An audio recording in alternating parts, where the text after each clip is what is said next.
I have told this story maybe 100 times now, and every single time my throat does the same thing it did that afternoon. It tightens, it catches, and I have to stop for a second and look away, because if I don't, I'll start crying in front of whoever's listening, and at my age, that's a whole production. So I'm warning you up front. This isn't a grand story. Nobody got saved from a fire. There were no sirens, no headlines the next morning. It was just a quiet thing that happened on a cold afternoon outside a palace, and it has stayed with me longer than things that should have mattered more. My name doesn't matter much. I was 63 that autumn, a retired school teacher, 31 years of 7-year-olds, if you can believe a person survives that. My husband had passed 2 springs before, and my daughter, bless her, decided I'd been rattling around the house too long. Her words. So she packed me off to the capital for a few days with my grandson, Theo, who was 6 and full of opinions about dinosaurs. That's how I came to be standing outside Hollowmere Palace in the city of Varen on a gray Thursday in late October. I want you to picture it properly, because the place is half the reason it stayed with me. Hollowmere isn't pretty the way people expect a palace to be pretty. It's big and it's old, and it's the color of wet stone even when the sun's out. There's a long forecourt behind tall black railings, and beyond the railings the guards stand in their boxes, still as statues, in those dark gray greatcoats they wear when the weather turns. Tourists line up along the rail the way they always do, pressing their faces between the bars, holding phones up, waiting for something to happen. It almost never does. That's sort of the point of the whole thing. The not happening is the show. It had been spitting rain on and off all morning. The kind that isn't proper rain, just enough to make everything damp and gray and to make your coat smell like wet wool. The pavement shone. There was a man selling roasted nuts from a cart down at the corner, and the smell of them drifted up the street every time the wind shifted, sweet and a little burnt. I remember a flock of pigeons that kept landing and lifting, like they couldn't make up their minds. And the crowd was thin for that time of day. The weather had kept the big tour groups away. There were maybe 40 of us, scattered along the railing, mostly families and a few couples, and one very serious young man with an enormous camera who clearly thought he was making art.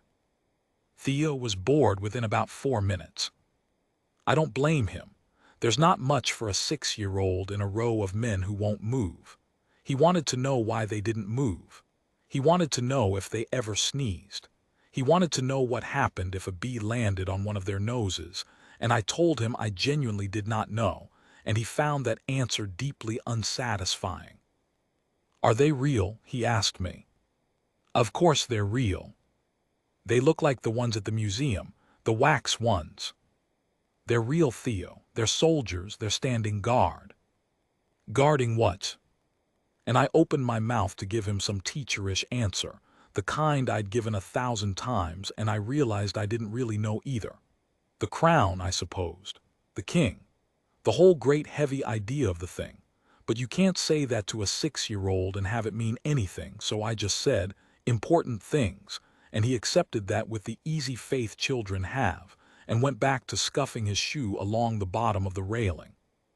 Now I have to tell you about the guard, because there was one in particular, and the whole story comes down to him.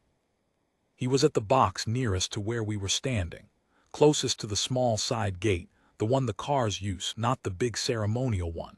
And even before anything happened, I'd noticed him, the way you sometimes notice one person in a crowd for no reason you can name. He was older than the others. You could tell even under the cap and the strap across his chin. There was a heaviness to his face, the kind men get when they've carried something for a long time, lines at the corners of his eyes.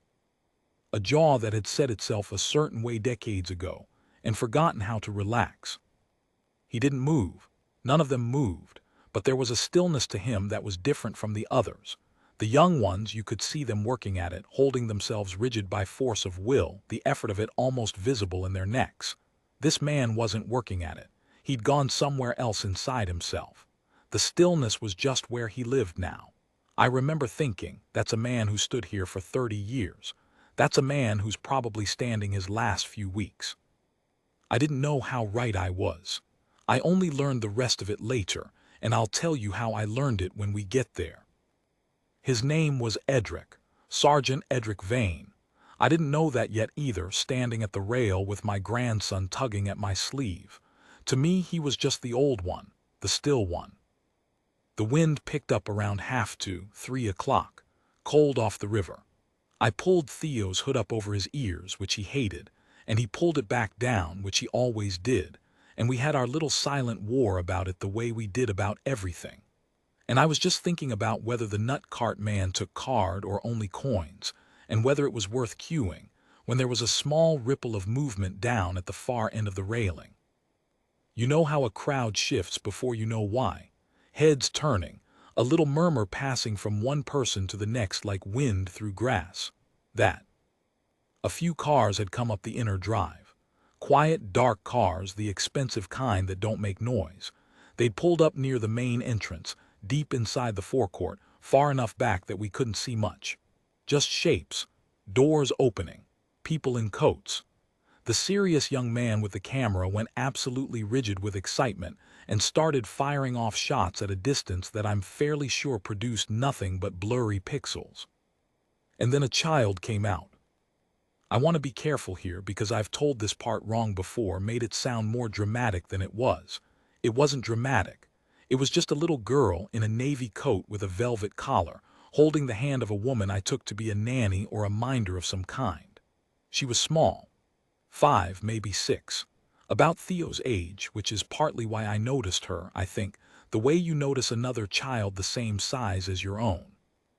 She had fair hair pulled back in a clip that was already coming loose, the way clips always do on little girls who can't be bothered to sit still for them. And she was carrying something. I couldn't see what at first. Something small and dark held against her chest with both arms, the way children hold things they're not supposed to drop. The murmur went round the railing. That's her, that's the little one, that's Princess Elowen. I'll be honest, the names of the royal family weren't something I followed closely. I knew the big ones, the king, the obvious faces from the papers. But the little ones, the grandchildren, the ones who hadn't done anything yet but be born, I couldn't have picked them out of a lineup. So the name meant nothing much to me. Princess Elowen, a small girl in a navy coat, that was all. But the people around me knew. There was a woman beside me, younger, with a child of her own on her hip, and she breathed it out almost reverently. Oh, it's Elowen, she's so little. Look how little she is. She was little. Now what happened next happened slowly, and then all at once, which is how these things always go. The little girl didn't go inside. The car had brought her from somewhere, and the natural thing, the expected thing, would have been for the nanny to walk her straight up the steps and through the big doors and out of sight. That's what always happens. The royals appear for a few seconds and then they're swallowed up by the building and the crowd sighs and starts to drift away. But the child stopped. She stopped in the middle of that long gray forecourt between the cars and the doors, and she turned. She turned and she looked back across all that empty space toward the railings, toward us I thought at first. And the nanny tugged gently at her hand the way you do, come along now, but the little girl didn't come along. She'd seen something, or someone. She'd seen the guards. And here's the thing about children that I learned in 31 years of teaching them, and that I'd forgotten until that afternoon reminded me. Children don't see what we see. We look at a row of guards and we see ceremony, tradition, the dull machinery of an institution. We see men doing a job. A child looks at the same row of men in their tall caps and their long coats, perfectly still, and sees something out of a story. Knights, toy soldiers come to life, guardians of a castle. The whole grand fairy tale of it. Unspoiled by knowing better. She let go of the nanny's hand. I heard the woman beside me draw a breath. The nanny reached after her, but the little girl was already moving, not running exactly, but walking quickly with that purposeful waddle little ones have when they've decided something and don't want to be talked out of it. Across the forecourt, toward the boxes, toward, as it happened, the one at the end. The old one, Sergeant Vane. I felt my own grandson go still beside me, which never happened. Even Theo had sensed that something was unfolding. The nanny came after her, of course, but she didn't grab her or scoop her up the way you might expect. I think, and this is just my reading of it, I think she understood that there was no danger here, that the child was simply going to look at a guard, the way thousands of children before her had wanted to and weren't allowed to because they were on the wrong side of the railing. This child was on the right side. She was inside. And so the nanny followed at a respectful distance, one hand half raised, ready to intervene but letting it happen. The little girl walked right up to the box. She had to crane her neck back to look up at him. He was a big man and she was a very small girl, and the difference between them, the sheer scale of it, was almost funny, except that nobody was laughing. The whole railing had gone quiet. 40 strangers holding their breath at once, watching a child in a navy coat stand at the boots of a soldier who could not look down at her. Because that's the rule, you see. That's the whole discipline of it. He could not look at her. He could not speak to her. He could not move so much as an eyelash. A man could stand in that uniform while a wasp crawled across his cheek and he would not flinch, because the flinching is the one thing they're trained out of, the way you'd train a flinch out of anything that has to stand still for a living.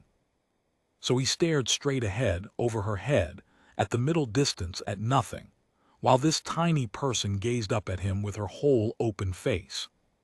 And she said something to him. I was too far to hear it.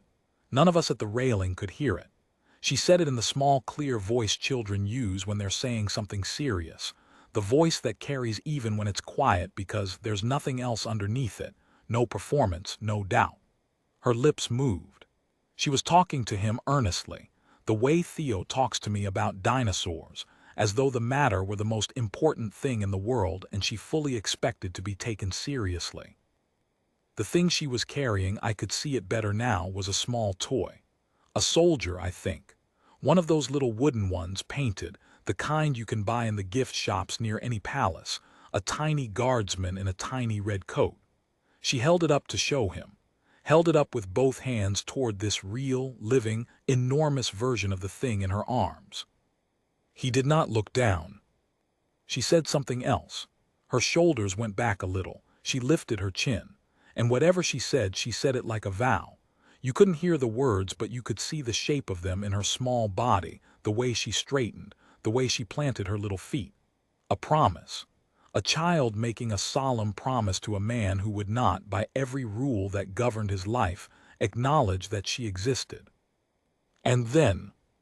No, I'll stop there for a moment, because I want you to understand what we were all watching before I tell you what he did.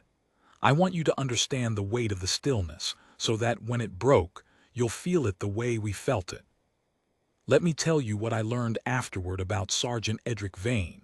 Not all of it at once. That wouldn't be fair to how I learned it, in pieces, over the days that followed, from a guide and a guardsman, and finally, weeks later, from a letter. But enough that you'll know who was standing in that box. He had been a king's guard for 31 years. The same number of years I'd spent in front of classrooms, which struck me, when I heard it, as a strange little coincidence, that the two of us, the watcher and the watched, had each given the exact same span of our lives to standing in front of people who needed us to stay still and steady, and not let them see us falter. He was 60 years old that autumn. 2 weeks, it turned out, from his retirement. 2 weeks from the last day he would ever wear that coat and that cap and stand in that box, after which he would hang it all up and become an ordinary old man in an ordinary house, the way we all do in the end. He had a wife. He had grown children. And he had, though I didn't learn this part until much later, until the letter, he had lost a daughter, years before, a little girl of his own who had not grown up, who had stayed forever the size of the child now, standing at his boots looking up into his unmoving face. I didn't know any of that yet at the railing, with the wind off the river and my grandson's hand cold in mine. None of us did. We only saw an old soldier and a tiny princess, and a toy guardsman held up between them like an offering. We only saw the stillness. And then we saw it break. I need to tell you about the rules first. Properly this time. Because if you don't understand the rules, then what he did won't land the way it landed on us, standing there at the railing with our breath held. A king's guard does not move. I don't mean he tries not to move, the way you or I might try to sit still in church and fail. I mean it is the entire substance of the job. The standing still is the work. Everything else, the marching, the changing of the watch, the precise quarter turns, all of it is built around long stretches of absolute, inhuman stillness. They train it into you until it stops being something you do and becomes something you are. A man in that box is not a man having a hard time staying motionless. He is a man who has unlearned motion, who has filed it away somewhere he can't easily reach. I'd heard the stories everyone's heard. The guard who didn't move when a tourist fainted at his feet. The one who stood through a wasp on his lip, a fly in his eye, a downpour that soaked him to the bone while children laughed and pointed. There are videos of it. People go to the railings half-hopping to make one of them crack, and they almost never do, and the almost never is exactly why the stories exist. The whole grandeur of the thing rests on the impossibility of breaking it. So when I tell you that Sergeant Edric Vane broke, I need you to understand what kind of wall it was that came down. The little girl was still talking to him. She'd been at it for the better part of a minute now, which doesn't sound like much until you're watching it happen and the seconds are stretching out like taffy. The nanny hovered a few feet back, one hand half raised, clearly torn between letting the moment be and the growing awkwardness of a small child holding a one-sided conversation with a soldier who would not answer. The crowd at the railing had gone so quiet you could hear the pigeons. You could hear the wind worrying at the edge of someone's umbrella. You could hear, faintly, the nut cart man calling out his prices down at the corner, oblivious in his own world, while up here 40 strangers stood frozen watching a child. She held the little wooden guardsman up higher. And then she did the thing. She straightened up. I told you about this in part 1, but I have to come back to it because now I'll tell you what she actually said, because I learned it afterward, word for word, from the nanny herself, weeks later, and I have carried those words around in my chest ever since like a stone smoothed by a river. She lifted her chin, and she looked up at that enormous unmoving man, and she said, in the clear, serious voice of a child who means every syllable, "When I'm big, I'll protect everything. Just like you, I promise. I won't ever leave my post." That was it. That was the whole of it. I won't ever leave my post. Now, you and I, grown and tired and full of all the things we know, we hear that and we understand it's a child's sentence. She'd been told something probably by someone, a parent, a tutor, a storybook, about what these men do, about duty and standing fast and not abandoning your place. And she'd taken it in the way children take everything in completely, without the layer of irony we coat the world in to protect ourselves. She wasn't being cute. She wasn't performing for the crowd. She likely didn't even know the crowd was there. She was making a genuine vow to a man she had decided, in the way children decide these things instantly and forever, was the greatest and most important person she had ever seen. She was promising him she would grow up to be like him. She was promising she would never leave her post. And she said it to a man who was 2 weeks from leaving his. I didn't know that yet.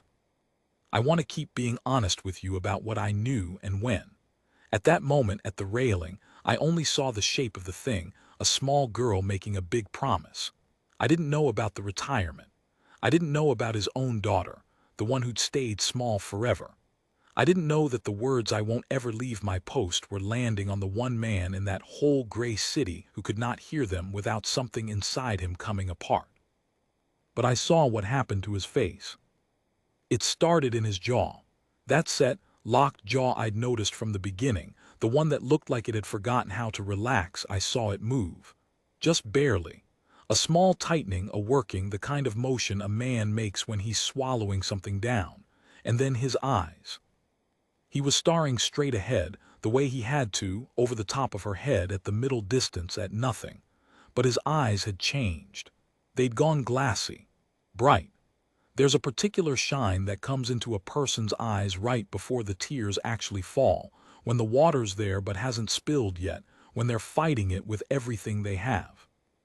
I'd seen it 1,000 times across 1,000 small desks. A child trying so hard not to cry in front of the others, the chin going, the eyes going bright and wet and desperate. I knew that look better than almost any look in the world. 31 years of it. And there it was, on the face of a 60-year-old soldier in a gray greatcoat, while a little girl held up a wooden toy. For a moment he held. You could see the war of it, the decades of training pulling one way, and whatever the little girl's words had touched pulling the other. His whole body was a held breath. I found I'd taken hold of the railing with both hands without realizing it. The woman beside me had stopped breathing entirely. Even Theo, my restless, dinosaur-obsessed, never-still grandson, was watching with his mouth slightly open, sensing without understanding that he was seeing something he'd remember. And then a single tear came down. Just one.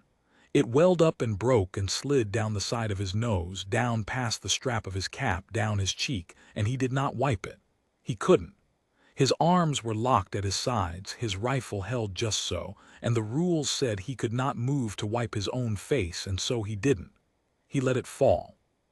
He stood there, perfectly still, a statue again in every other respect, and let one tear run all the way down his face and drip off his jaw, while a child looked up at him and waited for an answer he was not permitted to give.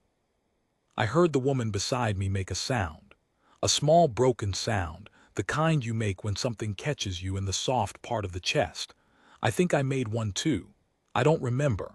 I remember my own eyes stinging, suddenly and absurdly, a 63-year-old woman crying at a railing over a stranger's tear. Because here's what undid us, all of us along that railing. It wasn't the tear itself. It was that he didn't wipe it. It was that even now, even with his heart clearly breaking open in front of 40 strangers and one small girl, he held the line.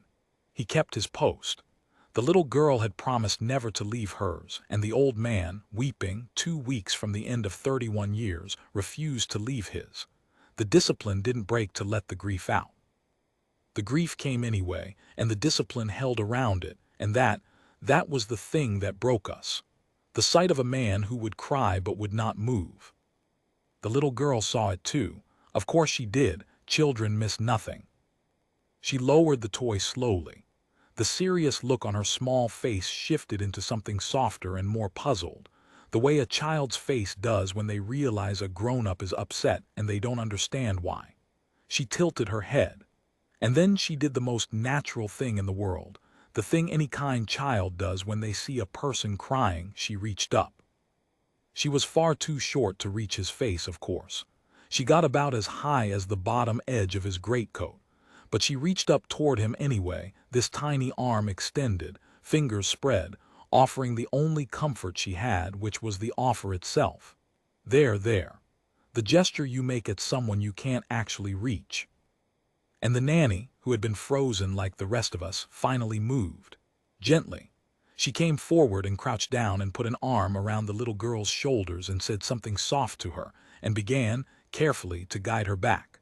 The child went, but she kept looking over her shoulder.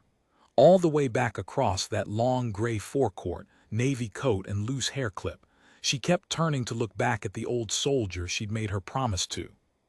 He never looked at her. Not once. The entire time. He stared straight ahead at nothing, the single tear track shining on his cheek, and he let her go without so much as turning his head, because that was the last thing he could give her, the perfect, unbroken stillness she had promised to grow up and match. I think that's the part I find hardest to talk about even now, that he gave her his discipline as a kind of gift. She told him she wanted to be like him. And so he showed her in the only way he could exactly what being like him meant.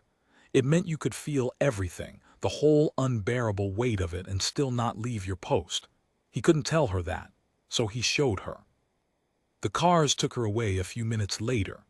The little dark quiet cars, swallowing her up, and the forecourt was empty again, and the rain had started up once more, that fine gray not quite rain. and the crowd at the railing let out its held breath all at once and began, slowly, to talk. But it was a different kind of talk than before. Hushed. People turning to strangers. Did you see that? Did you see did you see the little girl? The young man with the enormous camera had lowered it and was just staring, and I never did find out whether he'd captured any of it or whether it lived only in our memories, which is maybe where it belongs anyway.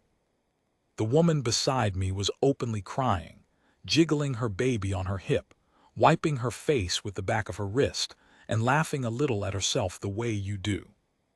And Theo tugged my sleeve and looked up at me with his small, worried face and said, "Granny, why is the soldier sad?" And I crouched down, my knees complaining the way they do now, and I held both his cold little hands in mine, and I tried to find an answer.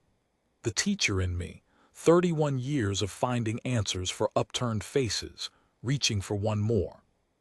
"He's not sad, love," I said, though I wasn't sure it was true.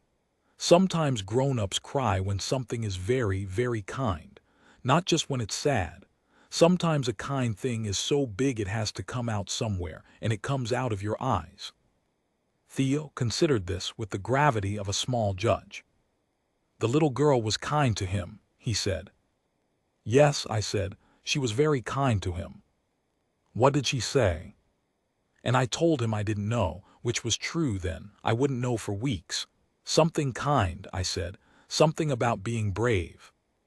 He nodded, satisfied in the way only a 6-year-old can be satisfied. The whole enormous mystery of adult grief folded up and put neatly away. And he asked if we could get the roasted nuts now, and we did. We stood at the corner with a paper cone of warm nuts between us, and I looked back at the box where the old soldier stood, still as stone. The tear long dried now. No trace of any of it left on the gray face, just a guardsman doing the thing guardsmen do, as though nothing at all had happened, as though the whole of that small, enormous moment had never taken place. But it had. I'd seen it. 40 of us had seen it. I want to tell you that I went home and forgot about it, the way you forget most things you see on a trip. A pleasant little story for the daughter, oh, and you'll never guess what happened outside the palace. But I didn't forget it. It snagged on something inside me and wouldn't come loose. That night in the hotel, with Theo asleep and breathing his small, heavy sleep in the next bed, I lay awake thinking about the old soldier, about the one tear he wouldn't wipe, about the promise I hadn't heard. And I found that I needed to know. The teacher in me, maybe 31 years of wanting the whole story, the part after the bell rings, what happens to the child once they leave your room. I needed to know who he was. I needed to know what she'd said. I needed to know whether the little girl had ever found out what her promise had done to the man she'd made it to. So I started asking. And what I found out over the next days, and then the next weeks in pieces, from a palace guide and a young guardsman, and finally a letter I never expected to receive, is the part of the story I've been building toward this whole time. It's the part that turns a sweet thing I saw at a railing into the thing I'll carry to the end of my own life. I'm not a woman who chases things normally. At my age, you learn to let most things go by: the rude man at the bus stop, the bill that's wrong by £1, the comment your sister makes every Christmas. You let them float past because you've worked out, finally, that grabbing at everything just wears you down. But this one I couldn't let float. The old soldier and his one tear had hooked into me somewhere below the place where sense lives, and I had to know. So the next morning, while Thea demolished a hotel breakfast with the single-mindedness of a small locust, I asked the woman at the front desk if she knew anything about the guards at Hollowmere. She didn't, not really, but she pointed me toward one of the official guides who ran the tour of the public wing, a brisk, kind woman of about my own age named Mrs. Ackroyd, who'd been doing it for 20 years and, it turned out, knew everything. I found her the next afternoon between tour, and I told her what I'd seen. The little girl, the promise I hadn't heard, the tear that didn't get wiped. I was half braced for her to wave it off. "Oh, that sort of thing happens all the time, love," but she didn't. She went quiet. She looked at me a moment, weighing something, and then she said, "Was it the box nearest the side gate, the east box?" Yes, I said, the older man, the one who looked, I didn't have the word, heavy. That'll be Sergeant Vane, she said. And something in the way she said it told me there was a whole story folded up inside the name. She didn't tell me everything that day. Some of it she didn't know, and some of it she clearly felt wasn't hers to tell. But she told me enough to send the hook deeper. She told me Edric Vane had been at Hollowmere longer than almost anyone. 31 years. That he was, in fact, in his very last fortnight, they'd already planned the small ceremony for his final changing of the watch. The men were fond of him in the gruff way soldiers are fond of each other, which is to say they'd have died for him and never said a kind word to his face. She told me he was known for being the steadiest of all of them. The one the young ones were told to watch. If you want to know how it's done, watch Vane. 31 years and he'd never broken. Not once. Not for the wasp, not for the fainting tourist, not for the drunk who'd screamed in his face one New Year's. Never. Then I really did see something, I said, didn't I? You did, she said quietly. You saw something the rest of us would give a great deal to have seen. And then she told me the part that took the breath out of me. She didn't dress it up. She just said it plainly, the way you tell a true thing. Edric Vane had had a daughter, years ago, a little girl, and she had died an illness when she was very small, 5 or 6 years old. Mrs. Ackroyd didn't know the details and wouldn't have shared them if she had. But the daughter had stayed in the way they do, exactly the size she'd been. Forever 5 or 6, forever small. And every working day for the last 31 years, Edric Vane had stood in that box in his gray coat and watched the children come to the railing, thousands of them, year on year, pressing their faces between the bars, waving, calling out, trying to make him laugh, trying to make him move. And every day he'd held still through all of them. All those small faces. All those children who got to grow up. I had to sit down on the little bench by the wall when she told me that. My legs just decided for me. Because now I understood, or I thought I did. A little girl about the age his own had been, had walked across the forecourt and stood at his boots and looked up at him with her whole open face and promised him that when she grew up she would be like him. She would protect everything. She would never leave her post. She had promised him the one thing his own daughter never got the chance to do, which was simply to grow up. And she'd promised it on the very edge of the day he would finally, after 31 years, leave his own post for good. Of course he wept. I think the wonder is that he'd held still as long as he had. I went home 2 days later, back to my own small house and my own rattling around life, and I told my daughter the story, and she cried into her tea the way I'd cried at the railing, and that, I assumed, was that. A thing I'd seen, a thing I'd carry, the end.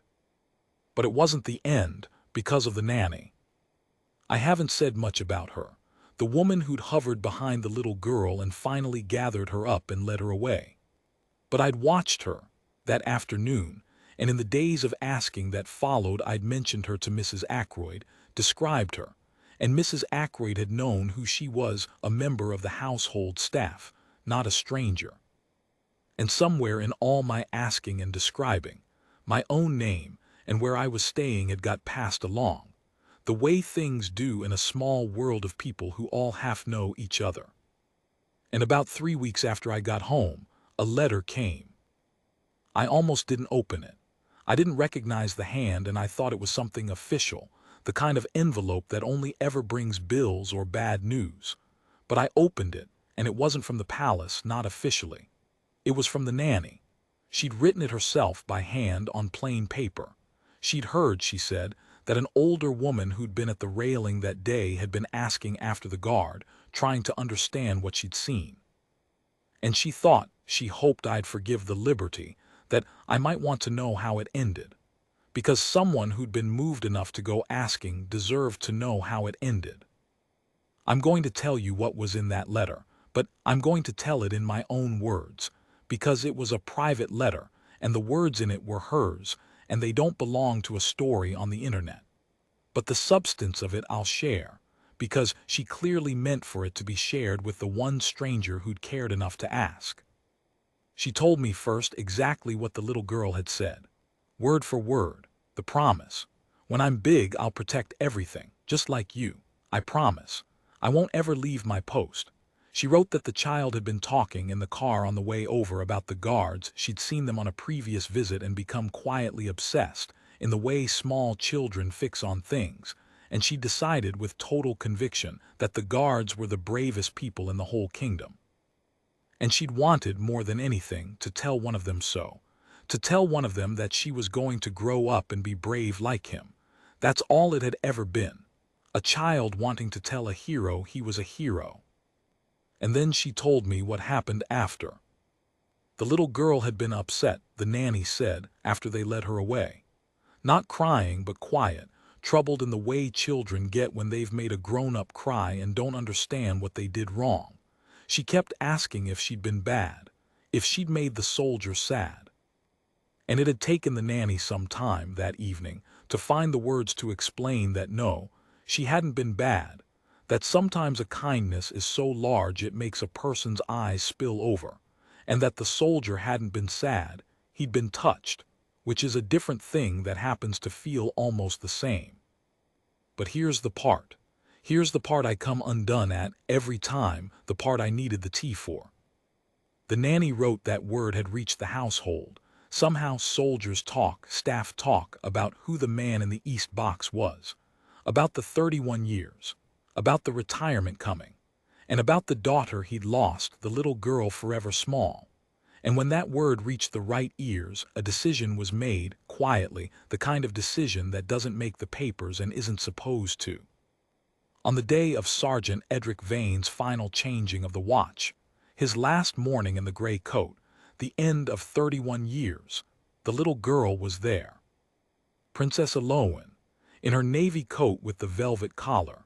She'd asked to come, and she'd been allowed, and she stood with the small gathering of family and senior staff and old soldiers who'd come to see the steadiest of them all stand down. And when the ceremony was done, when Edric Vane had performed his last perfect quarter turn, and the watch had passed to a younger man, and he was, for the first time in 31 years, simply a person standing in a forecourt and no longer a guard, the little girl walked up to him again. And this time, the nanny wrote, he was allowed to kneel down. He went down on one knee on the cold gray stone, this enormous old man, so that his face was level with hers. And the little girl held out the small wooden guardsman, the painted toy, the one she'd held up to him 3 weeks before. She gave it to him. She'd brought it specially. She told him, and the nanny swore she heard this herself, standing close. She told him that he could have her soldier now, to keep him company, because he didn't have to stand guard anymore and she didn't want him to be lonely.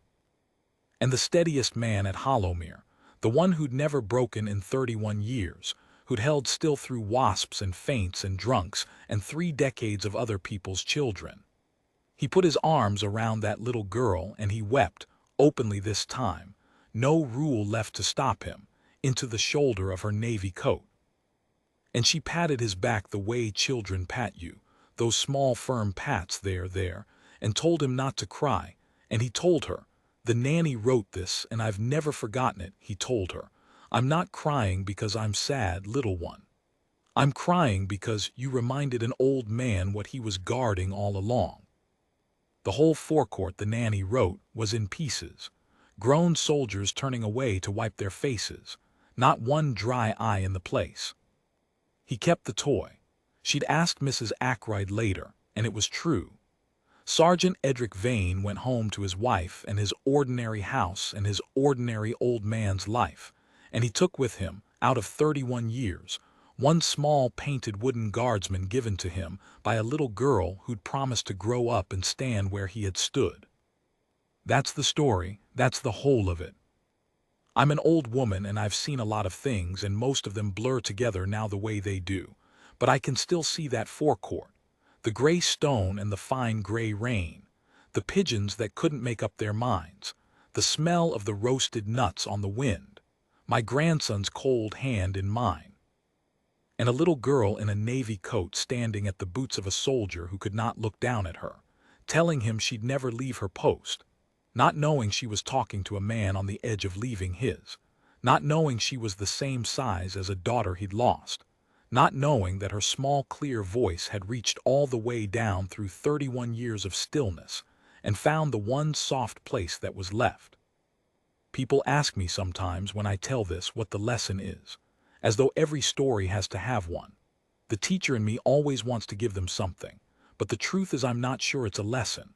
I think it's just a thing that's true and that we forget, and that it takes a child to remind us of, that the people who stand still and silent and ask for nothing, the ones we walk past, the ones we try to make laugh or break or move, every one of them is guarding something.